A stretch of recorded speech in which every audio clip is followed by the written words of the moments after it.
여러분 매우 반갑습니다. 너무 오래간만이죠. 그동안 그 동영상 강좌를 업로드하지 못한 사정에 대해서 간략하게 말씀드리고 강좌를 시작하도록 하겠습니다. 2023년 8월 정기 건강검진에서 종양이 발견돼서 정밀검사를 진행한 결과 폐암 4기 판정을 받고 현재 지금 항암 중에 있고 투병 생활을 하고 있습니다. 그동안에 그 건강이 많이 좋아져서 현재 매장에 나와서 일을 하고 있고 또 동영상 강좌를 지금 계속해서 올리려고 작업을 하고 있는 중입니다. 그동안 많은 저를 많이 걱정해 주시고 격려해 주신 모든 분들께 진심으로 감사의 말씀을 드립니다. 공식 카페를 통해서는 제가 동영상 강좌를 못 올리는 이유에 대해서 공지를 했었는데 모르시는 분도 굉장히 많은 것 같더라고요. 그래서 간략하게 먼저 말씀을 드리고 강의를 진행하는 것이 예의일 것 같다 해서 지금 말씀을 드립니다. 자, 그러면은 우리가 전에 강좌를 이어서 오늘은 메인보드의 그 회로별 전원 공급 회로는 어떻게 동작하는가에 대해서 우리가 알아보는 시간을 갖도록 하겠습니다. 자, 그러면 메인보드의 전원 공급 회로라는 것이 어떻게 작동하는가에 대해서 먼저 간략하게 알아보도록 하겠습니다. 메인보드 동작을 위한 기본 전원 공급은 파워 서플라이로부터 제공되는데, 기본 전압을 제공받기 위해서는 사용자가 파워온 버튼을 눌러 파워온 트리거 신호가 부팅 회로에 인가되면 부팅 회로가 동작하여 스위칭 신호, 즉 부팅 회로에 대기하고 있던 DC5 볼트를 DC0 볼트 신호로 변환되어 파워 서플라이의 메인 스위칭 회로로 인가되어 메인 전압을 기동시킴으로써 DC 3.3 볼트, DC5 볼트, DC 12 볼트, PG 신호를 메인보드 파워 커넥터를 통해 인가되는데, 메인보드를 구성하고 있는 각 파트별 회로, 즉 부팅 회로, 전원 공급 회로, 클럭 회로, 리셋 회로, 바이오스 회로, 시모스 회로, 인터페이스 회로에서는 파워 서플라이로부터 제공되는 기본 전압을 그대로 사용하는 것이 아니라 PWM을 이용한 스위칭 회로 또는 레귤레이터를 이용한 전압 변환 회로를 거쳐 메인보드, CPU 전원 공급 회로, 메모리 전원 공급 회로, PCI 이전원 공급 회로로 공급하는 구조로 되어 있다. 전원 공급 회로를 학습하기 전에 먼저 PC에 사용되는 파워 서플라이 동작 원리를 이해하기 위해서는 메인보드 부팅 회로 이해와 파워 서플라이의 기본 동작 원리를 이해하는 것이 무엇보다 중요하다. 파워 서플라이는 스탠바이 방식으로 전위차를 이용하여 파워 서플라이의 메인 전압을 기동시키는데, 이 전위차인 메인 스위칭 신호를 제공하는 것이 부팅 회로의 역할이다. 자, 지금 말씀드린 대로 특히 메인보드는 우리가 이제 보편적으로 수리를 많이 하는 모니터, TV보다는 상당히 복잡한 구조를 가지고 있습니다. 왜 복잡한 구조를 갖고 있냐면은 특히 모니터나 TV 같은 경우는 어떤 기능별 그 PCB들이 나눠져 있죠. 예를 들자면은 뭐 OSD 보드, 뭐 메인보드, 뭐 그 Tcon 보드, 패널 보드 뭐 이런 식으로 쪼각쪼각 나눠져 있기 때문에 우리가 어떤 그 고장 요소를 찾기가 중요하지만은 메인보드는 지금 말씀드린 이런 부팅 회로, 전원 공급 회로, 클럭 회로, 리셋 회로, 바이오스 회로, 시모스 회로, 인터페이스 회로 이런 회로들이 PCB 한 장에 통합되어 있기 때문에 정확한 우리가 그 동작 원리, 이런 파트별의 동작 원리를 모르면은 수리하기가 굉장히 좀 어렵다는 그런 측면이 있어요. 그래서 특히 이제 모니터 수리를 해본 사람이 메인보드 쪽으로 가게 되면 많이 헤매는 이유가 바로 이런 회로들이 한 장에 통합되어 있기 때문에 굉장히 어렵다는 거고, 또 이 이론 자체도 TV나 이런 모니터에 비해서 상당히 복잡한 그런 이론을 갖고 있습니다. 그래서 우리가 1강부터 지금 우리가 이제 지금 22강째인가요? 강의를 하고 있지만은 이런 부분들을 정확하게 우리가 알고 있어야 된다 하는 얘기죠. 그래서 특히 이제 메인보드 쪽에 이제 이런 전원 공급 회로는 파워 서플라이에서 우리가 보낸 신호, 그러니까 뭐 5V, 3.3V, 12V를 바로 사용하면 좋은데, 소자들이 원하는 어떤 그 동작 전압 또는 어떤 전류를 크게 요구하는 CPU 전원부 같은 경우는 그냥 사용할 수 없기 때문에 뭐 PWM을 이용해서 스위칭 방식을 이용한다든가 아니면은 PSU로부터 받은 신호를 우리가 이제 레귤레이터를 통해서 다운해서 소자에 공급하는 이런 구조를 갖고 있죠. 그래서 특히 우리가 이제 메인보드에서 많은 고장을 점유하고 있는 부분이 이런 전원부 쪽이에요. 전원부 쪽에 일을 많이 하기 때문에, 일을 많이 한다는 얘기는 결론적으로 고장률도 높다는 얘기죠. 특히 이제 우리가 이제 CPU 전원부 쪽에는 우리가 이제 단상 전원부를 뒤에서 말씀드리겠지만 병렬로 연결해서 CPU가 요구하는 전압은 2V 미만이지만은 전류는 상당히 굉장히 높습니다.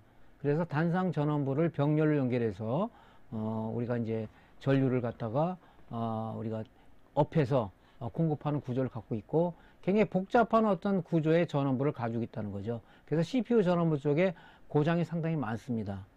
그래서 여러분들이 이 지금 메인보드 전원부 공급 회로를 공급하기 전에 우리가 이제 그 전에 강의에서도 말씀드렸지만은 메인보드 부팅 회로에 대해서 정확하게 좀 다시 한번 알고 있어야 될 것 같아요.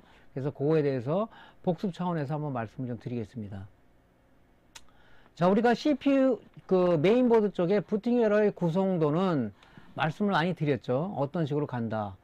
이런 어떤 스탠다드의 어떤 그런 기본 구조는 같은데 제조사에 따라서 약간의 어떤 변형이 있을 수는 있어요. 하지만 이런 구조를 가지고 있다 하는 얘기죠. 자, 여기서 우리가 본다면은 우리가 이제 AC 220V를 우리가 이제 PC에다가 그 인가를 하게 되면 파워 버튼을 누르기 전에 인가하는 거죠. 그러면은 우리가 뭡니까? 파워 서플라이는 PC에 적용되는 파워 서플라이는 스탠 방식을 사용한다. 즉 AC 220V를 인가하면은 메인 전압이 다 나오는 것이 아니라 5V라는 그 신호하고 DC 5V하고 파워온 전압 2V에서 5V 사이의 신호가 두 개가 나오게 돼 있어요. 그 신호가 우리가 이제 그 부팅 회로를 동작시키기 위해서 AC 220V만 PS에 인가하면은 스탠바이 전압 5V가 나오는데, 이 5V는 어디에 공급되냐면 여기 보면은 LDO 레귤레이터가 있죠. 레귤레이터 쪽에 5V가 입력이 돼서 내부 레귤레이션 동작을 통해서 3.3V를 다운해서 사우스 브리지하고 IO 칩에 우리가 전원을 공급해 주는 거죠. 그래서 동작 대기를 하고 있는 거죠. 예. 그래서 아직까지는 메인 전압, 그러니까 PS에서 제공되는 3.3V, 5V, 12V가 공급이 안 되기 때문에 이런 어떤 전원부 쪽에 동작이 아직 안 되고 있는 거예요. 그래서 여러분들 이제 TV 수리를 해본 사람은 대충 감을 잡겠지만은 TV SMPS 역시 스탠바이 형식을 갖고 있다. 즉 우리가 어떤 그 스위치 파워 버튼을 눌렀을 때 메인 스위칭 회로를 건드려서 메인 전압을 기동하는 방식이 이제 그 TV SMP에 쓰고 있는 것처럼 지금 PC에 쓰고 있는 파워 서플라이도 마찬가지 구조를 가지고 있어요. 근데 약간은 좀 틀리긴 하죠. 자, 그래서 여기 이제 5V 신호가 이제 이런 사우스 브리지 칩하고 IO 칩에 공급이 돼서 동작 대기하고 있다가 지금 파워온 전압이라는 게 2V에서 5V 사이 전압이 나온다 그랬죠. 물론 5V가 나오는 것도 있고 어떤 제조사에 따라서 뭐 2V에서 뭐 2.5V가 나오는 것도 있어요. 그 전압이 어디로 들어가냐면 파워온 전압이 이 IO 칩으로 들어가서 대기하고 있는 겁니다. IO 칩에 대기하고 있다가 우리가 파워온 버튼을 여기서 눌렀을 때 파워온 버튼, PC 파워온 버튼을 눌렀을 때 파워온 트리거 신호가 어디로 들어가냐면은 IO 칩으로 들어가서 대기하고 있던 파워온 전압 2V에서 5V 이 신호를 0V로 떨어뜨려서 어디로 들어가냐면 다시 이쪽으로 파워온 단자 쪽으로 들어가게 되면 이때 이제 이 파워온 5V 신호에서 0V 신호가 우리가 스위칭 신호죠. 스위칭 신호. 그래서 파워 서플라이는 5V를 0V로 떨어뜨렸을 때 그게 이제 스위칭 신호가 되는 거예요. 메인 전압이 이제 기동을 하는 거죠. 신호가 0V, 5V가 되가 있다가 IO에서 우리가 파워 버튼에 트리거 신호를 받아서 5V를 0V로 떨어뜨려서 다시 파워 전압을 0V가 됐을 때 이게 이제 그 PS의 메인 스위칭 신호로 들어가서 이제 그 메인 전압인 5V, 3.3V, 12V 파워 시그널이라는 것이 이제 이 파워 커넥터를 통해서 들어가서 이제 이런 각 전원부들이 동작을 하게 되는 구조를 갖고 있습니다. 그래서 여러분들한테 계속 말씀드리지만은 이런 어떤 그 회로도는 구하기가 사실 힘들어요. 그래서 이제 보통 우리가 보드뷰라는 해당 모델에 대한 보드뷰를 가지고 여러분들이 이 회로를 따라가기가 좀 좋은 어떤 그런 그 자료이기 때문에 여러분들이 이제 초보자 같은 경우는 이런 보드뷰를 해서 이런 어떤 소자들이 어떤 식으로 이 연결이 되어 있는가 하는 부분들을 참조를 할 수가 있는 겁니다. 그래서 여러분들이 이런 그 부팅 회로에 대한 구조, 동작 원리를 명확하게 알고 있어야 뭐 이런 사람들에서 가끔 전화 오게 되면은 파워 버튼을 눌렀는데 뭐 이런 어떤 그 CPU 쿨러도 돌아가지도 않고 아무것도 안 켜집니다. 물론 그거는 이제 파워 서플라이 고장도 있을 수 있겠지만은 이런 부팅 회로 쪽에서 지금 5V 신호, 대기하고 있던 5V 신호를 0V 신호를 바꿔주는 이 부팅 회로, 즉 사우스 브리지와 IO와 연동하는 경우도 있고 IO 단독으로 하는 경우도 있는데 이 메인보드는 IO 단독으로 지금 동작을 하고 있는 겁니다. 회로마다 좀 틀려요. 그래서 이런 부분들을 우리가 알고 있었을 때 지금 부팅 회로 쪽에서 어떤 신호가 대기하고 있던 파워온 5V 신호가 0V로 바뀌지 않아서 스위칭 신호가 지금 PS1을 동작을 못 시키는구나. 이렇게 여러분들이 감을 잡으면 이런 회로를 뒤질 수가 있는데 그렇지 않은 상황에서는 여러분들이 뜬구름 잡는 식으로 우리가 할 수밖에 없단 말이죠. 그래서 여러분들이 이런 동작 회로를 명확하게 알고 있어야 된다 하는 얘기를 다시 한번 말씀을 좀 드립니다.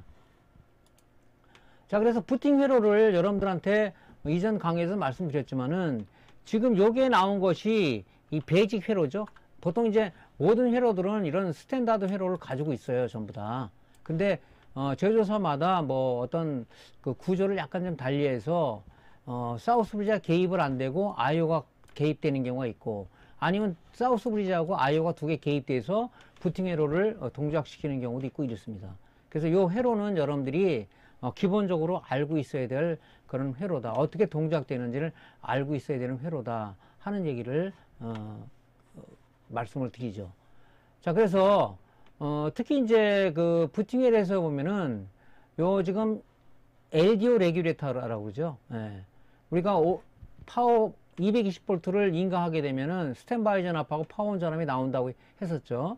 그걸 갖다 부팅 회로의 기본적인 소자의 동작 전압을 제공하기 위해서 5V, 스탠바이 전압 5V가 인풋으로 들어가서 내부 레귤레이션 동작을 통해서 아웃풋으로 3.3V가 나와서 이제 사우스 브리지나 IO 이런 기본 동작을 하는데 요 레귤레이터 분량도 의외로 많아요. 레귤레이터 분량이. 여러분들 모니터 TV 수리해 보신 분들은 알겠지만은 우리가 메인보드나 아니면은 티컨보드나 이런 중에서 이런 레귤레이터 분량이 의외로 많다는 거죠. 그래서 이제 여러분들이 요 회로를 참조로 해서 지금 파워가 메인 전압이 안 나온다.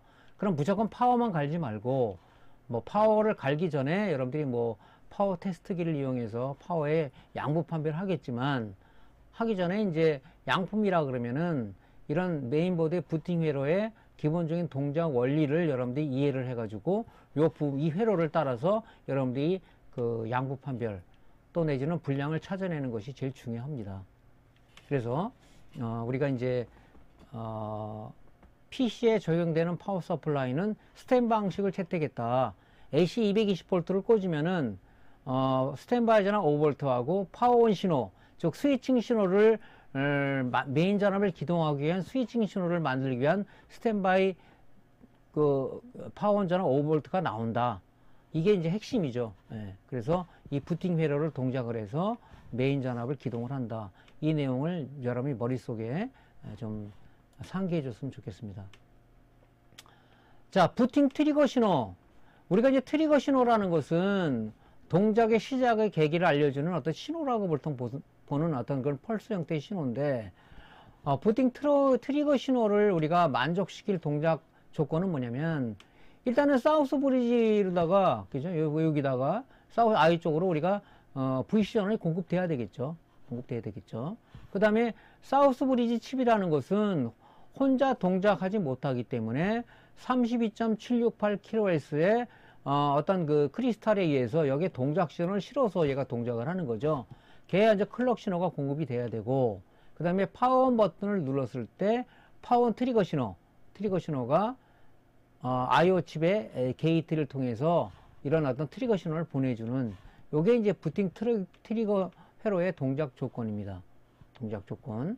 요것도 여러분들이 참조로 좀 알고 있으면 좋겠고요. 그 다음에 파워 서플라이에 우리가 이제 그 케이블에 요런 어떤 그 색깔별로 신호는 좀 신호선 알고 있어요. 뭐 기본적으로 알고 있겠지만은 우리가 이제 보통 노란색, 요 노란색은 12V 라인이고요. 적색은 5V고, 주황색은 3.3V고, 검정색은 우리가 이제 그라운드 쪽이고요. 녹색선, 파원 신호라고 했죠. AC 220V만 PSU에 인가하게 되면 나오는 신호라고 그랬죠. 스위칭 신호를 우리가 만들기 위한 신호인데, 파원, 요 신호가 바로 이 녹색 단자, 요 16번 녹색 단자를 통해서 적용이 되는 거고, 이제 스탠바이 전원 5V가 이제 보라색 선, 요 보라색 선을 통해서 이제 제공이 되는 거고요. 그 다음에 회색 선이라는 것은 뭐냐면은 이제 파워고 시그널이 제공되는 건데, 파워가 이상이 없다는 이 PG 신호를 만들어서 이제 메인보드 쪽에 각 회로에 공급이 돼서 나 파워 이상이 없다, 너 동작해도 좋다, 이런 신호를 보내는 파워고 시그널이라는 선이 또 있습니다. 예. 그 다음에 이제 파란색이라는 게 있는데, 이게 마이너스 12V 지금 안 쓰고 있는 것도 많은 것 같아요. 그래서 우리가 요 색깔별로는 좀 우리가 어떤 선이라는 걸 알고, 양부 판별할 때 여러분들이 디지털 테스트 하기를 어느 선에 갖다 대고 어를 측정해야 될지 좀 알아야 될 것 같아요. 선 색깔은. 근데 요즘 나오는 이제 고가형 파워 서플라이라든가 또 보는 이게 단가가 뭐, 이 색깔을 보면 원가가 많이 드는지 전부 다 검정색으로 돼가지고 또 초보자들은 헷갈리게 하는 경우가 상당히 많이 있습니다. 많이 있어요. 그래서 여러분들이 이제 이런 부분들은 이 파워 커넥터 락을 기준으로 해서 우리가 이제 몇 번이 뭐다 뭐 이런 거를 여러분들이 이제 외워서 할 수밖에는 없죠.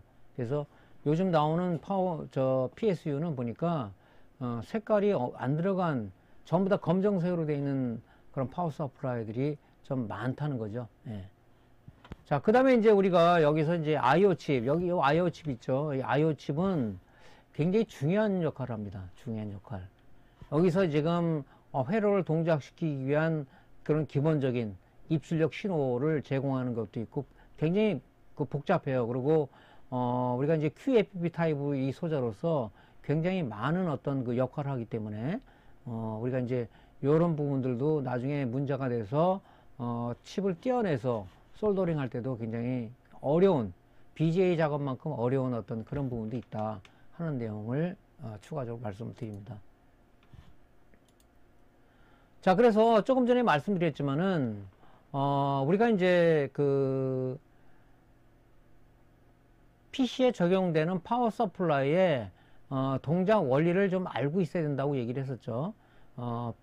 이 파워 서플라이는 PC에 중에 파워 서플라이는 스탠바이 방식을 적용했다. 즉 AC 220V만 인가하면은 스탠바이 전압 5V하고 메인 스위칭 신호로 쓸 수 있는 파워온 전압 2V에서 5V의 신호가 나온다.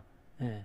그래서 사용자가 어떤 액션을 취했을 때 그 신호가 이제 PS의 메인 스위칭 회로를 건드려서 메인 전압이 기동되는, 즉 TVSMPS하고 비슷한 동작을 하는 구조를 갖고 있는 것이 PC용 파워 서플라이다. 이렇게 좀 여러분들한테 말씀을 드립니다.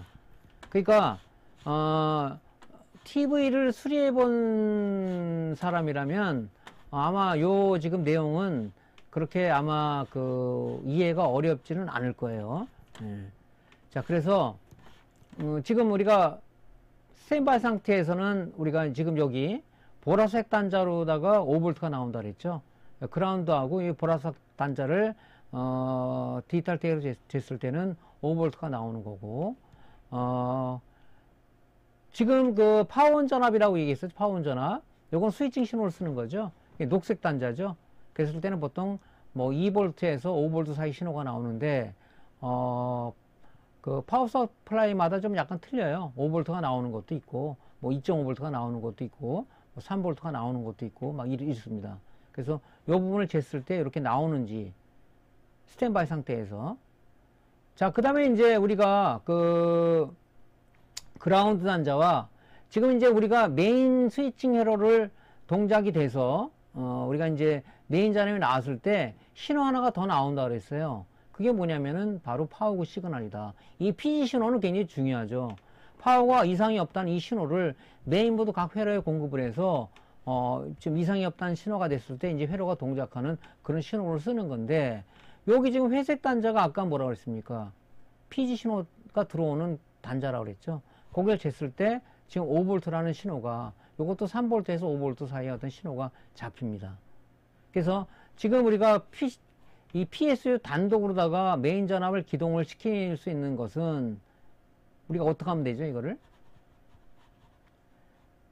지금 여기 지금 클립이 하나 꽂아져 있죠. 예. 클립을 이용해서 검정색 단자, 검정색 단자하고 녹색이 파원 단자로 했죠. 그라운드와 녹색 단자를 우리가 쇼트 시켰을 때, 즉 5V 나오는 그 파원 전압이 그라운드로 빠지면서 이게 0V로 바뀌어 버리죠. 그래서 우리가 PC에 적용되는 파워 서플라이는 전이차를 이용해서 메인 전압을 기동한다. 즉 5V 신호를 0V를 떨어졌을 때 메인 전압이 기동하다 보니까 결론적으로 핀셋이나 이런 클립으로다가 녹색 단자, 즉 파원 전압하고 검정색 그라운드를 쇼트로 시켰을 때, 즉 5V 전압이 0V로 떨어져서 메인 전압이 기동하면서 여기 팬이 돌죠. 그때 이제 우리가 이렇게 파워 굿 시그널이 제대로 동작하는지를 이렇게 테스트하러 검증할 수가 있다 하는 얘기죠. 그래서 여러분들이 이제 조금 전에 말씀드렸지만은 파워 케이블에 이런 그 배선 색깔별로다가 어떤 신호가 나오는 거다 하는 것을 알고 있어야 되고, 또 파워 서플라이가 색깔별로 안 돼 있고 모든 게 검정색 케이블로 돼 있다 그러면은 여기 지금 파워 케이블에 파워 커넥터에 락을 기준으로 해서 1번은 뭐 2번은 뭐 3번은 뭐 해서 24핀을 쓰죠. 24번은 뭐다 하는 내용을 여러분들이 기본적으로, 즉 여기 보면은 파원 케이블은 16번이고요. 스탠바이는 그냥 9번, 회색은 8번이란 말이죠. 이런 부분들을 여러분들이 좀 알고 있어야 되겠다 하는 얘기죠. 그래서 이 지금 파워 서플라이의 동작 그 원리에 대해서는 여러분들이 명확하게 좀 알고 있어야 될 것 같습니다. 자, 파워 서플라이 동작 원리 양판별법에 대해서는 앞에 설명한 내용과 거의 같아요. 그래서 여러분들이 이제 그 컴퓨터가 들어오게 되면은 여러분들이 특히 초보자 같은 경우는 그냥 220V인가 해가지고 파워 버튼을 누르는 경향이 있는데, 그러지 마시고 제일 문제가 파워 서플라이의 고장이 제일 많습니다. PC에서 보면 파워 서플라이에서 고저히 전원이 제대로 공급이 안 되다 보니까 메인보드 동작을 못 하는 거죠. 그래서 여러분들이 이런 테스터기를 다 갖고 계시죠, 지금? 지금 보면 대부분이 이런 걸 많이 갖고 계실 거예요. 예, 뭐 고가형 같은 경우는 더 좋은데, 차이는 이제 리플 전압이라는 게 나와서 2차 측에 콘덴서가 좀 터져 있겠다 하는 것을 감을 잡을 수 있지만, 이런 것은 리플 전압이 나오질 않습니다. 하지만 있는 것하고 없는 것 차이가 있죠. 그래서 컴퓨터에 고장이 들어오게 되면 여러분들이 먼저 뭘 하게 되냐면 이 파워 서플라이의 메인보드에서 파워 서플라이 커넥터를 제거해 가지고 얘를 통해서, 아니면 얘를 통해서 지금 제대로 5V 신호가 제대로 들어오고 있는지, 스탠바이 신호가 제대로 들어오고 있는지, 파워 시그널이 제대로 들어오고 있는지를 여러분들이 검증을 해야 된다. 그래서 파워 서플라이가 문제가 있을 때는 당연히 메인보드 동작은 안 하겠죠. 동작할 수가 없잖아요. 그랬을 때 여러분들이 이제 매장에 갖고 있는 정상적인 파워 서플라이를 가지고 인가했을 때 동작이 된다 그러면은 이제 뭡니까? 파워 서플라이 불량이 있었구나. 메인보드 이상이 없겠구나. 하지만 정상적인 파워 서플라이를 꽂았는데도 메인보드가 동작을 안 한다 그러면은 이제 파워 서플라이가 문제가 되면서 메인보드도 먹어버린 거죠. 그래서 하나하나 찾아 들어가야 되겠죠. 그때 이제 우리가 부팅 회로부터 뒤지는 거죠. 그래서 이제 그 파트별 우리 이제 회로에 대한 동작 원리를 알고 있어야 된다 하는 그 얘기입니다. 이게. 자, 그래서 이제 우리가 지금 여기서 보면은 이제 그 파워고 시그널이라는 게 PD 신호가 나오는데 여기서는 이제 뭐 이렇게 미리세컨드로 나오지만 이런 고가 파워는 PD 신호가 즉 파워가 이상이 없다는 PD 신호가 파워고 시그널을 했죠. 파워고 시그널이라고 그랬죠. 그래서 이게 이제 OK냐 에러냐. 지금 여기서 보면은 이 파워 서플라이는 지금 에러로 떴어요. 에러로. 그렇기 때문에 이 파워 서플라이는 고장이다. 물론 뭐 이것이 이제 2차 측에 콘덴서만 터졌으면 좋겠는데 그게 아니라 다른 쪽에 어떤 부품이 소손이 된다 그래도 이게 이제 에러로 뜨는 거죠. 여기서는 지금 이런 미리세컨드가 이렇게 뜨기 때문에 지금 이런 파워 서플라이에서는 긴가민가하죠. 저는 이제 두 개를 다 갖고 있는데 요거 갖고 주로 테스트를 합니다. 그래서 이제 리플 전압이 상당히 높게 나온다. 뭐 널뛰고 있다. 출렁거린다. 그러면은 뜯어보면 이제 2차 측에 콘덴서들이 배가 불러 있거나 아니면은 멀쩡해들의 용량 감퇴가 되고 있거나 이런 증상이 나타나는 경우가 있고 그 다음에 이제 파워고 신호가 이제 에러로 떴을 때는 스위칭부 쪽에서 문제가 생기는 경우도 있고 그렇습니다. 그래서 이제 뭐 파워 서플라이는 고장 나면은 뭐 소모품 개념이기 때문에 수리를 안 하지만은 대부분이 이제 그런 그 원인 때문에 파워 서플라이가 혼자 죽으면 괜찮은데 같이 메인보드도 같이 죽는 경우가 있기 때문에 파워 서플라이는 여러분들한테 말씀드리지만은 꼭 전격 파워를 써야 된다. 전격 파워. 그래서 여러분들한테 몇 번 말씀을 드렸죠. 전격 파워하고 일명 우리가 뻥 파워는 우리가 이제 틀리다고 말씀을 드렸죠. 자, 그래서 이제 뻥 파워 같은 경우는 우리가 이제 그 안에 회로가 두 가지가 빠져 있어요. PFC 회로하고 공진 회로라는 게 빠져 있는 거죠. 우리가 TV SMPS에도 PFC 회로하고 RC 회로, 공진 회로가 들어가 있죠. 즉 PFC 회로라는 것은 역률 보상 회로, 전력 효율 보상 회로라는 얘기를 쓰는데 즉 무효 전력을 유효 전력으로 끌어올리는 그런 우리가 이제 회로가 들어 있는 거죠. 그래서 뻥 파워 대부분이 이제 PC 고장이 들어오는 경우를 보면 대부분이 이제 뻥 파워를 쓴 경우가 굉장히 많습니다. 전격 파워를 쓰는 경우가 없어요. 전격 파워 구분은 어떻게 하냐면은 파워 서플라이 우리가 그 스티커에 보면 80 플러스라는 어떤 인증 마크가 붙어 있습니다. 그거는 안에 이제 우리가 PFC하고 RC 회로가 들어있기 때문에 어떤 그 전력을 우리가 이제 이쪽 메인보드에 정상적으로 공급을 하는 거죠. 그래서 이제 그런 경우가 하나가 있고 하나는 어떤 경우가 있냐면은 이 그래픽카드 PCI 익스프레스 슬롯에 뭐 RTX 3060이라는 이런 그래픽카드가 꽂아져 있는 경우가 있는데 파워 서플라이를 보면은 전격 파워가 아닌 뻥 파워 600W를 내장한 경우가 있어요. 그런 경우는 전력이 딸립니다. 딸리다 보니까 이제 이런 파워 서플라이가 나가면서 다른 것도 문제가 되는 거죠. 그래서 여러분들이 이제 파워 서플라이를 지금 어떤 소비자가 가지고 왔을 때 여기 그래픽 카드가 별도로 꽂아져 있다 그러면은 이 그래픽 카드가 요구하는 전격 파워 용량이 있어요. 그거를 여러분들이 이제 그 인터넷을 뒤져서 예를 들어서 RTX 3060 그래픽 카드다 그러면 얘가 요구하는 파워가 뭐 700W 전격을 써야 된다. 이런 파워 용량이 있죠. 걔를 기준으로 해서 지금 장착되어 있는 파워가 뭐 500W가 껴져 있던가 600W가 껴져 있던가 이런 어떤 그게 전격 파워가 아닌 일반 파워가 껴져 있다 그러면은 의심을 해봐야 된다는 얘기죠. 그래서 이제 보통 그래픽 카드 쪽에서 소비 전력이 많기 때문에 이제 보통 우리가 이제 파워 서플라이의 기준을 잡을 때 그래픽 카드가 어떤 거냐에 따라서 얘가 요구하는 전격 파워 용량이라는 게 있어요. 그거를 참조해서 파워 서플라이를 여러분들이 계산하시면 될 것 같습니다. 그래서 대충 저는 이제 그 매장에 들어오면 그래픽 카드 꽂았다면 이 그래픽 카드 모델명이 뭔가를 먼저 판정을 해서 얘가 요구하는 파워가 용량이 얼마다 그런 거를 이제 판정을 해서 이 껴져 있는 파워가 전격이냐 아니냐 용량이 얼마냐를 판단해서 대충 어느 쪽에 분량이 낫겠구나 하는 것을 감 잡아서 일단 수리를 하는 거죠. 그래서 여러분들이 뭐 조립을 하거나 아니면은 고장이 나서 온 그런 어떤 고객한테는 반드시 뻥 파워 말고 전격 파워를 권장을 해서 교체해 주거나 아니면 얘기해 주시는 게 좋을 것 같습니다. 자, 그래서 일단은 우리가 뭐 이런 어떤 그 파워 서플라이의 양부 판별 지그를 통해서는 판정을 하지만은 이걸 뭐 오실로스코프로 이렇게 찍는 사람들은 사실 없잖아요. 그러면 특히 이제 콘덴서의 어떤 그 용량 감소라든가 또 터지게 되면은 오실로스코프로 그 2차단을 찍어보게 되면 이런 리플, 요게 지금 리플이라고 얘기하는데 요게 지금 요거는 이제 직류 성분이고 요게 교류 성분이죠. AC 성분이라는 게 이렇게 나옵니다. 이 AC 성분은 나오면 안 되는 거죠. 우리가 반도체 소자들은 직류라는 어떤 밥을 요구하기 때문에 이 교류라는 밥이 들어갔을 때는 오동작을 할 수 있다.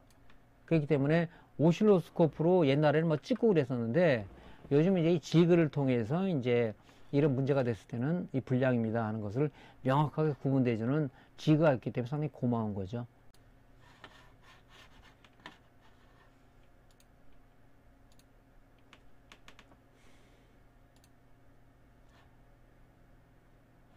자, 우리가 이제 그러면 PSU, PC에 적용되는 파워 서플라이의 그 상세 동작 분석하고, 그 다음에 이제 저가 및 고가 메인보드의 회로 구성 및 특성에 대해서 좀 알아보도록 하겠습니다.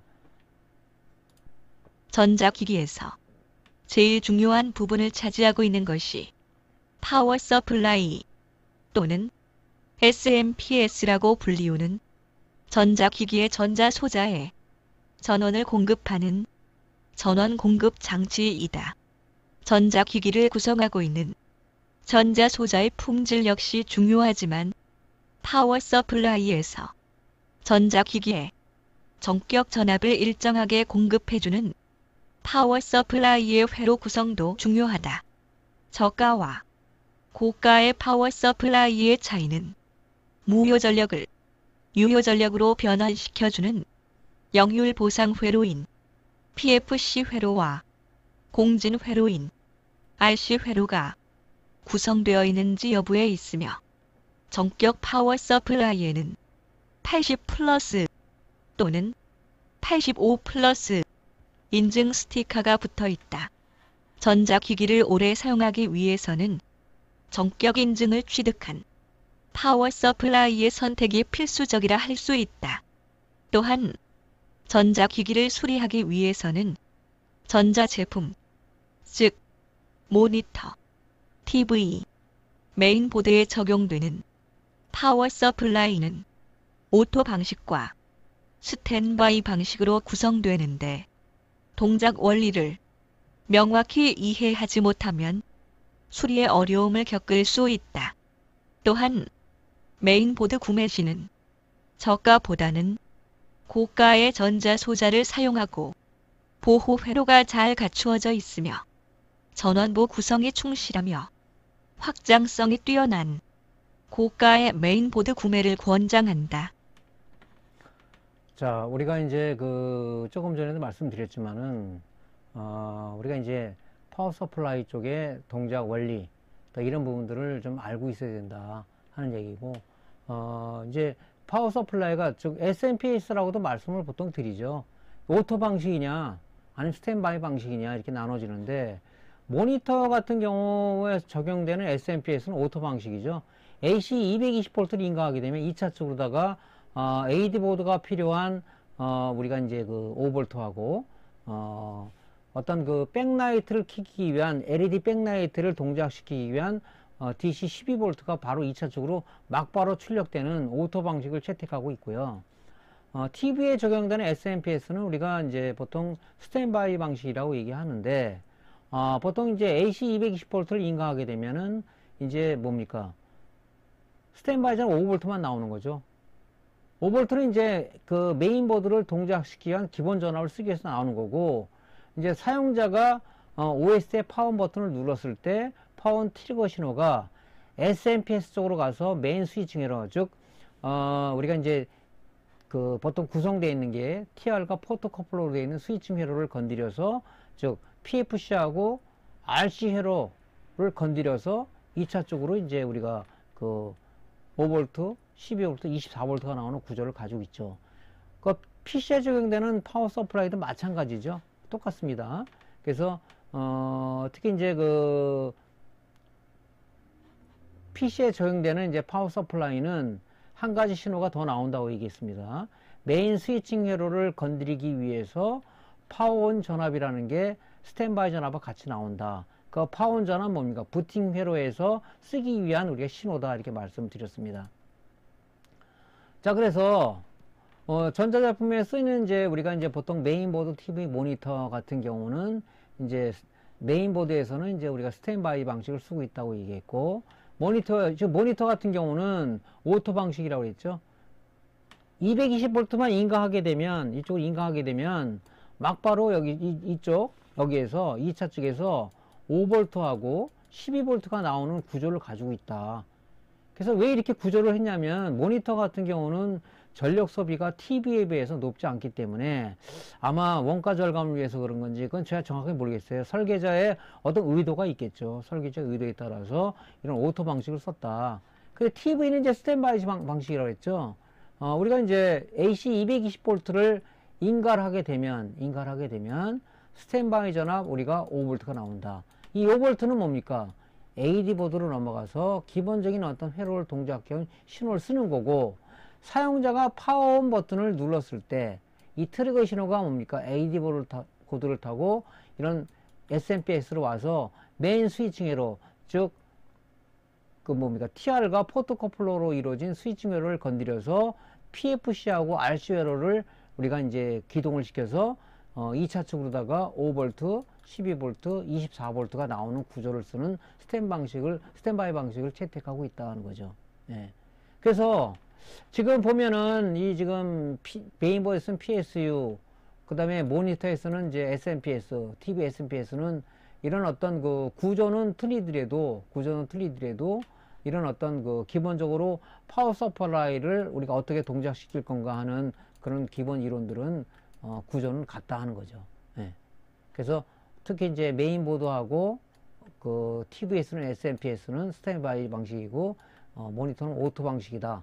이런 부분들을 여러분들이 좀 참조를 하셨으면 좋겠습니다. 자, 그래서 어쨌든 간에 여러분들이 이런 그 제품마다 적용되는 SMPS 파워 서플라이의 동작의 기본적인 어떤 그 이론을 여러분들이 알고 수리에 임해야 되겠다 하는 내용으로 말씀을 드렸습니다. 자, 그러면은 요거는 여러분들한테 굉장히 많이 얘기했던 아마 그런 겁니다. 제가 파워 서플라이를 분해를 해서 이렇게 직을 하나 만들었어요. 그래서 요거는 지금 현재 여러분들 교육용으로 쓰지만은 PC에 불량이 왔을 때 파워 서플라이 불량이 우리가 파워 서플라이 직으로 해서 불량이 났을 때 요걸 컴퓨터에 연결해서 고장난 그 수리가 들어온 연결해서 쓰고 있는 직으로도 활용을 하고 있습니다. 자, 파워 서플라이 동작 분석을 한번 정확하게 한번 해보겠습니다. 자, AC 220V를 인가를 하게 되면요, 두 가지 신호가 나온다 그랬죠. 스탠바이 전압 5V. 얘는 우리가 부팅 회로를 동작하기 위한 부팅 회로의 소자에 우리가 LDO 레귤레이터를 동작시키기 위한 전압이죠. 그래서 그 DC 5V를 3.3V를 다운해서 우리가 이제 그 사우스 브리지라든가 아이오 쪽에 공급하기 위한 어떤 그 신호를 쓰는 거고요. 파워온 전압 여기서 이제 우리가 2V에서 5V 사이가 나온다는데 파워온 전압이 나오는 거죠. 파워온 전압이. 이 파워온 전압은 뭡니까? PSU는 우리가 전이차를 이용해서 메인 전압을 기동시킨다. 즉 5V 신호를 0V로 떨어졌을 때 메인 스위칭 회로가 동작이 돼서 우리가 이제 메인 전압 5V, 12V, 3.3V 파워고 시그널이 나온다 얘기 있었죠. 자, 이 두 가지 신호만 나오는 거죠. 메인 전압이 안 나오고 있어요. 왜? 우리가 트리거 신호를 주지 않았기 때문에 부팅 회로가 동작이 안 된 거죠. 그래서 우리가 메인보드에서 이제 이 지금 스위치를 하나 강제인가 스위치를 달았는데 파워온 스위치라고 해서 이걸 강제로 만들어 놓은 거예요. 이렇게 이제 스위치를 온 했을 때 파워온 트리거 신호가 이제 부팅 회로를 동작시키는 거죠. 여기에서 이제 우리가 얘를 파워온 버튼을 눌렀다. 가정을 하게 되면 뭡니까? 가정을 하게 되면 지금 여기 파워온 전압이 꺼졌죠.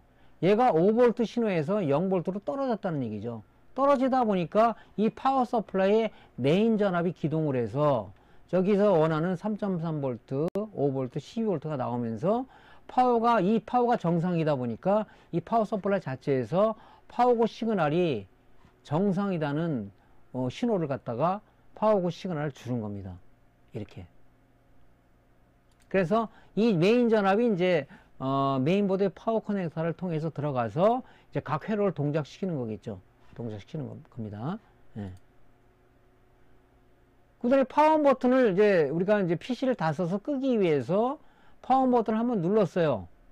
그럼 파워 트리거 신호가 또 부팅을 동작시켜서 0V 신호를 다시 5V를 만들어주는 거죠. 만들어주면서 이제 5V가 파워 전압하고 이게 스탠바이에 들어왔잖아요. 그러니까 이제 메인 전압이 꺼지는 거죠.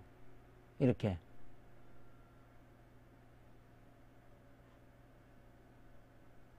그래서 이제 이 파워 서플라이가 이런 구조로 동작한다. 요거를 이제 우리가 이제 이 동영상으로다가 한번 이제 보여드렸는데, 이거는 제가 여러 번 얘기했기 때문에 여러분들이 이제 이해를 좀 했을 거예요. 이걸 좀 명확하게 알고 있어야 돼요. 아직도 PC에 쓰는 파워 서플라이 동작 원리를 몰라서 가끔 전화 오시는 분이 있어요. 그래서 제가 이거 동영상 강의를 보라고 얘기를 했는데 지금 잘 보시는지는 모르겠지만, 그래서 이런 그 스탠바이 방식이라는 걸 알고 우리가 이제 지금 이 직을 하나 여러분들이 만드세요. 이렇게 만들어 가지고 이 강제인가 신호를 줬을 때 메인 전압이 기동을 해서 우리가 동작이 된다. 그래서 요거는 이제 우리가 아까도 말씀드렸지만은 고장 PC가 들어왔을 때 정상적으로 사용할 수 있는 파워 서플라이로 사용해도 괜찮습니다. 자, 우리가 이제 그 스탠바이 상태하고 부팅 후 PS의 전압 변화를 한번 좀 우리가 보겠습니다. 스탠바이 상태에서는 지금 여기 파워온 전압하고 스탠바이 전압이 나오네요. 이게 이 신호가 뭐라는 걸 좀 계속 말씀드렸죠. 이 상태에서는 두 가지 신호밖에 안 나오는 거예요.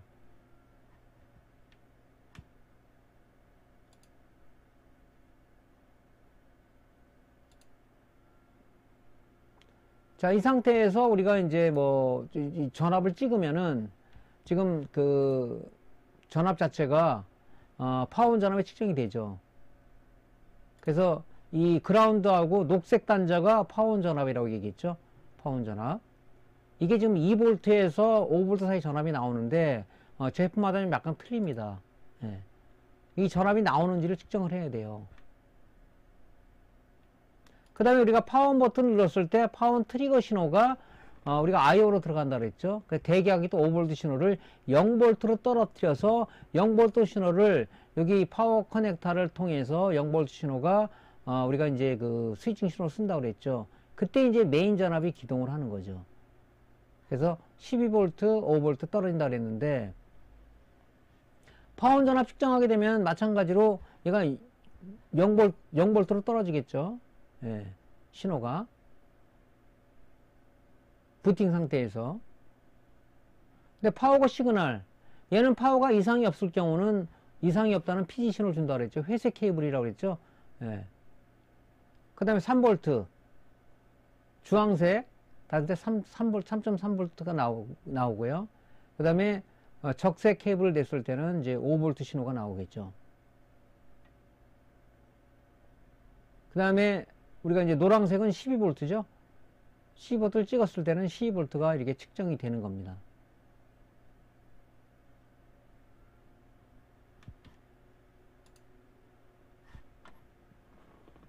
그래서 이렇게 이제 여러분들 동작 원리를 이제 제가 여러 번 얘기했으니까 명확하게 알고 수리가 들어왔을 때 먼저 메인보드부터 자꾸 하려고 그러지 말고 제일 중요한 거는 이 파워 서플라이 분량이 좀 너무 많아요.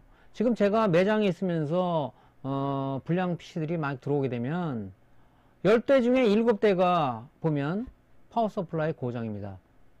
그 고장 원인을 보면 뭐냐면 전격 파워가 거의 없다는 얘기예요. 전부 다 뻥 파워를 써가지고 파워 서플라이만 나가면 괜찮은데 메인보드까지 먹어버리는 경우도 많이 있어서 좀 안타까운 그런 현실입니다. 근데 보면은 전부 다 그 파워 서플라이에 대한 개념 자체가 일반 소비자들은 없어요. 전격 파워가 뭔지, 뻥 파워가 뭔지, 그냥 파워는 똑같은 거 아닙니까? 이렇게 얘기하는데, 우리 이제 이 수리를 하시는 분들이 소비자들한테 많이 좀 우리가 인식을 시켜줘야 될 뭐 그런 어떤 사명감도 있지 않은가 이렇게 생각이 돼요. 그래서 얘기하면 그때 그러면 거기서 그렇게 얘기해 줬으면 그거 했을 텐데 그럼 어떻게 해야 돼요? 이게 다 갈아야 됩니다. 그러면은 또 돈이 많이 들어가야잖아요. 그러니까 초기 투자를 잘 하면은 좀 오래 쓰는데 뭐 그런 부분 때문에 상당히 좀 뭐라 그럴까 어려움을 겪으신 분도 있고 그냥 다시 재조립해 가시는 분도 있고 그렇습니다. 그래서 어쨌든 간에 제일 중요한 것은 파워 서플라이는 꼭 전격을 써야 된다. 특히 뭐 게임을 하시거나 뭐 유튜브 방송을 하시거나 아니면 동영상 편집을 하시는 분들은 반드시 전격 파워를 써야 된다고 보면 되는 거죠. 예. 자, 그 다음에 이제 우리가 메인보드를 다 똑같은지 알아요? 그렇지는 않습니다. 메인보드도 보면 메이커별에 따라서 저가 보드가 있고 고가 보드가 있어요. 뭐 여러분들 이제 하이엔드급 보드 같은 경우는 뭐 장당 뭐 50만 원 이상 가는 것도 있고 그렇습니다.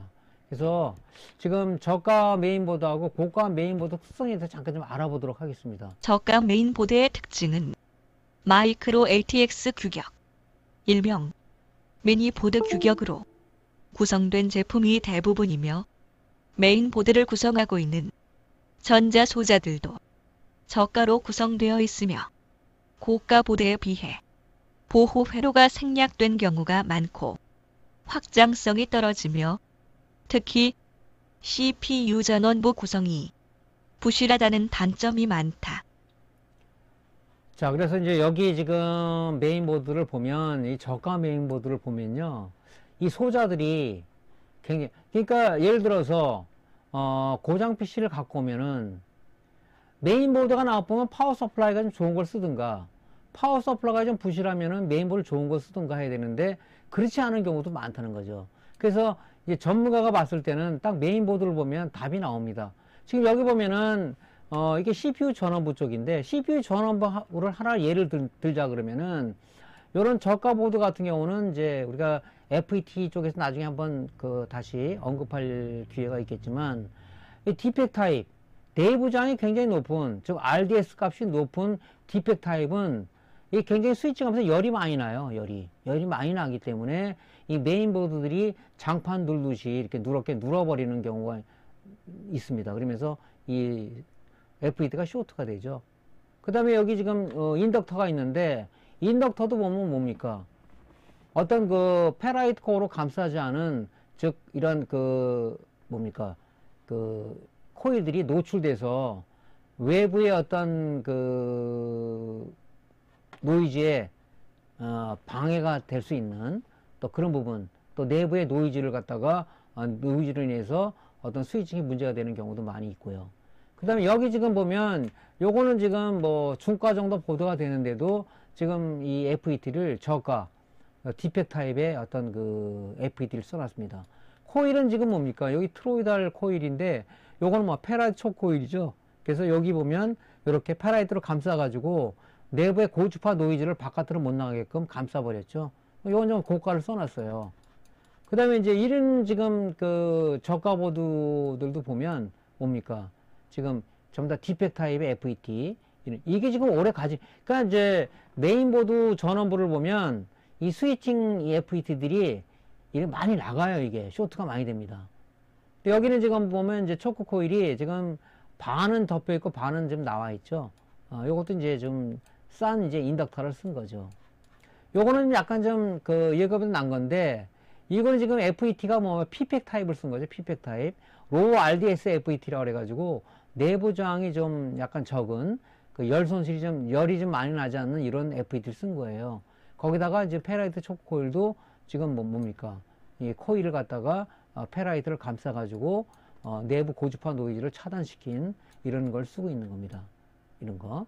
그래서 이제 보통 보면 여기 저가 보드 같은 경우는 이제 콘덴서 같은 경우도 보면 지금 여기는 지금 전원부 같은 경우는 CPU 전원부 전원부 품질 때문에 이 지금 솔리드 콘덴서, 폴리머 콘덴서라고 그러죠. 이런 걸 썼지만은 이런 데는 전부 다 전해 콘덴서를 쓴 거, 전해 콘덴서 썼습니다. 이렇게. 그죠? 전해 콘덴서 썼어요. 이렇게. 근데 지금 약간 좀 가격이 있는 것들은 전부 다 CPU 전원부를 비롯한 각 회로에 전부 다 이 솔리드 콘덴서 쓰는 거죠. 그래서 솔리드 콘덴서도 로우 ESR 콘덴서라고 해가지고 내부 저항값이 적은 콘덴서예요. 근데 이런 전해 콘덴서는 이제 안에 이제 우리가 전해질이 액체가 전해질이 좀 들어있죠. 전해액이라는 게 들어있죠. 그래서 수명도 오래 가지를 못하고 내부 저항도 많이 큽니다. 그래서 저항값이 적은 콘덴서가 아무리 좋겠죠.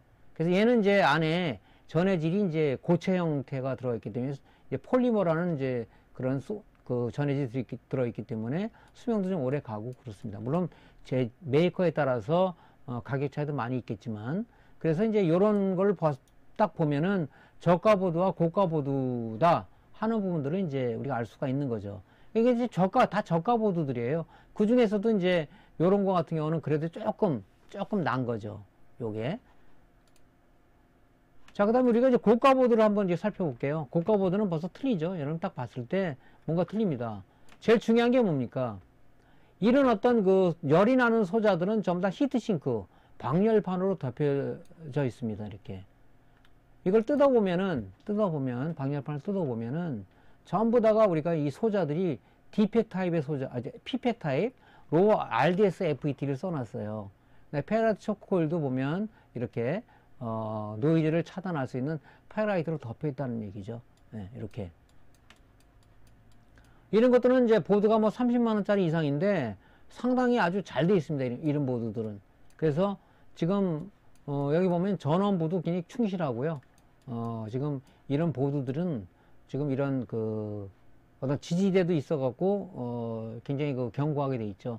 이런 부분들이. 예, 그래서 방열판도 제대로 돼 있고. 그래서 이런 그 지금 고가 보드를 보면 일단 FET도 우리가 로우 RDS FET라고 해가지고 내부 저항값이 적은 이런 FET를 써놨어요. 큐비크 인덕터도 써놨고요. 그리고 이제 각 회로마다 이제 솔리드 콘덴서, 로우 ESR 콘덴서를 전부 이렇게 써놨다는 것이 이제 그 고가 보드의 특징입니다. 예. 고가 메인보드의 특징은 ATX 규격, 일명 롱보드 규격으로 구성된 제품이 대부분이며, 메인보드를 구성하고 있는 전자 소자들도 고가로 구성되어 있으며, 저가 보드에 비해 보호 회로가 충실히 구성되어 있고 확장성이 뛰어나며, 특히 CPU 전원부 구성이 충실하다는 장점이 많다. 그래서 지금 매장에 들어오는 고장 그 PC를 쭉 살펴보면은 제가 많이 느끼는 건데, 일단은 그 파워 서플라이들이 고가 파워 서플라이 장착된 것들이 별로 없다는 거 하고, 메인보드가 이런 고가 메인보드를 장착한 것들이 거의 없어요. 그래서 이제 고객한테 저희가 이제 물어봅니다. 이렇게 왜 구성하셨으면, 일단은 가격이 싸서 했다 이런 식으로 가격에 대한 문제가 상당히 많더라고요. 그래서 PC라는 것은 뭐 우리가 1, 2년 쓰고 말 게 아니기 때문에 이왕 장만할 때 좀 더 돈을 투자하면은 이런 고가 보드를 장착한 그 PC들은 거의 잘 들어오지는 않습니다. 아무래도 소자 자체를 좋은 걸 써놨고 고장률이 적기 때문에 들어오지 않지만은, 대부분 들어오는 이제 PC들이 보면 전부 다 저가 보드와 저가 파워 서플라이를 쓴 그런 어떤 그 PC들이 고장이 많아서 많이 들어온다는 얘기죠. 예. 그래서 여러분들도 특히 조립하시는 분이 있다면, 물론 뭐 소비자의 어떤 그런 그 의견을 들어봐야 되겠지만은, 왜 이런 걸 써야 되는지를 명확하게 좀 얘기를 해줘서 이런 걸 해주면은 일단은 매장의 신뢰도가 많이 올라갑니다. 거기서 조립한 거는 고장도 없고 좋더라. 당연히 좋은 거 썼으니까 고장이 없잖아요. 우리가 자동차 선택했을 때 돈 때문에 물론 싼 자동차를 구매를 하는 사람도 있지만은, 장기적으로 와서 좀 더 투자해서 오래 타자해서 뭐 상위급의 자동차를 구입했을 때 뭐 여러 가지로 좋은 편의 시설도 좋고 많이 좋잖아요. 그래서 만족감을 느끼듯이 똑같습니다. 그래서 지금 이 강의를 듣고 계신 분 중에서 컴퓨터 매장을 운영해서 조립까지 하시는 분이 있다면, 이런 어떤 조립 포인트를 고객한테 먼저 이해를 시키고, 뭐 선택은 고객이 하는 거니까, 그래서 고객한테 의견을 들어서 이런 걸 하는 게 좋은 것 같습니다 하고 얘기를 전문가 입장에서 조언을 해 주시는 것이 반드시 필요하다는 얘기를 여러분들한테 추가로 말씀드릴게요. 자, 우리가 그래픽 카드도 한번 좀 살펴볼게요.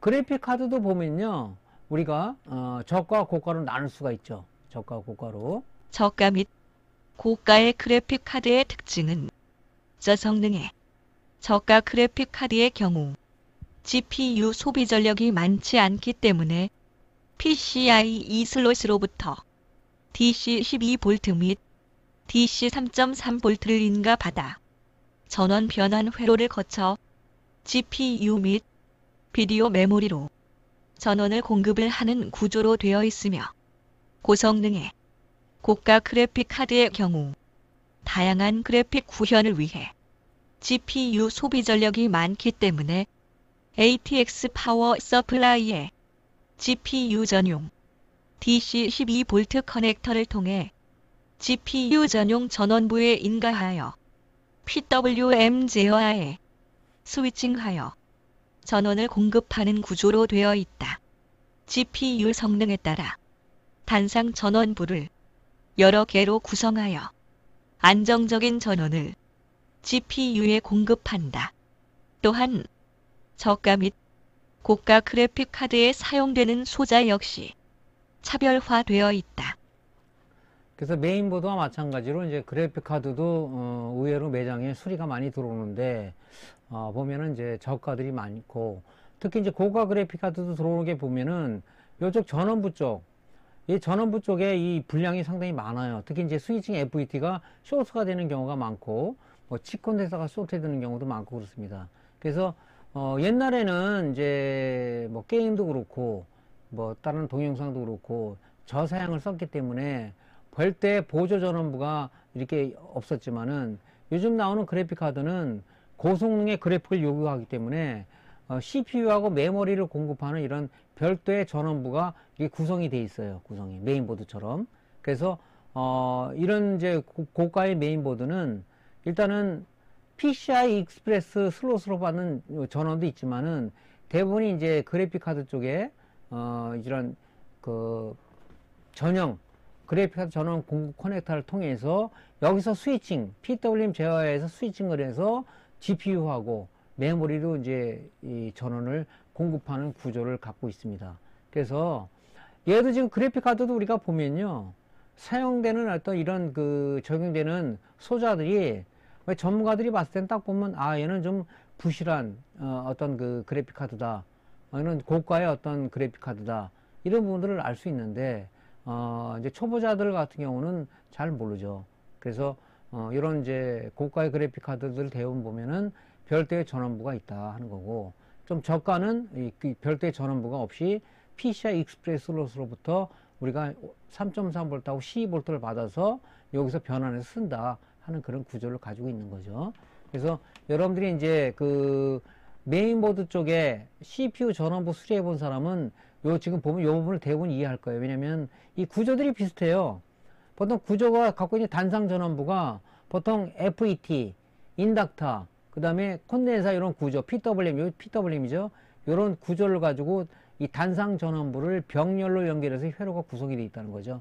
그래서 메인보드 CPU 전원부를 수리해 본 사람은 그래픽 카드를 봤을 때 이 부분이 눈에 바로 들어올 거예요. 이게 이제 우리가 말하는 전용 GPU 전용 전원부다 하는 것을 우리가 알 수 있습니다.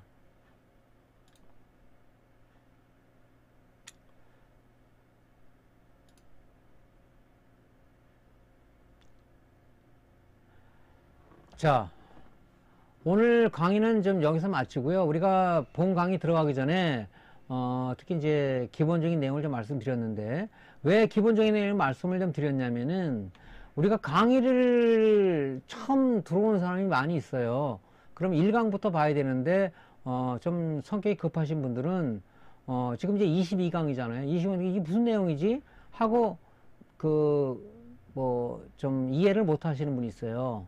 특히 이제 이런 컴퓨터 수리적인 강의는 우리가 기초, 예를 들어서 소자 쪽에 어떤 그 내용을 잘 모른다면은 전기전자 기초과정, 우리가 이제 내 컴퓨터 그 유튜브 채널에 들어가면은 우리가 이제 그 장르별로 돼 있죠. 재생 목록에 가면 전기전자 기초과정에 소자의 동작 원리, 그다음에 양국판별법이 정확히 나왔으니까 그분들은 먼저 공부하고 들어오고, 또 그걸 아신다 그러면은 지금 메인보드 실무 강좌잖아요. 1강부터 차근차근히 들어야 되는데 중간에 들어오시는 분들이 또 이제 잘 몰라서 또 이렇게 하는 사람이 있기 때문에 먼저 기본적으로 내용을 좀 알려드려야 되겠다 하고 지금 복습 차원에서 말씀 좀 드렸던 거고, 이제 그렇게 단계별 강의를 들어야 여러분들이 실력이 배가가 되는 거지, 중간에 들어와서 모른다고 덮어버리면은 영원히 여러분들은 이제 이 수리에 대해서 점점 멀어지게 되는 거죠.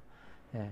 다음 시간에는 이제 메인보드 회로별 전원 공급 방식에 대해서 공부하는 시간을 갖도록 하고요. 자, 우리가 이제 이 강의를 보시는 분 중에서 아직도 구독을 안 하신 분들은 구독 좀 해주시고요. 좋아요도 좀 눌러주시길 바라고, 다음 시간에 다시 좋은 강좌로 여러분 다시 뵙도록 하겠습니다. 자, 강의 들으나 고생 많으셨습니다. 감사합니다. 구독, 좋아요, 알림 설정 부탁드립니다.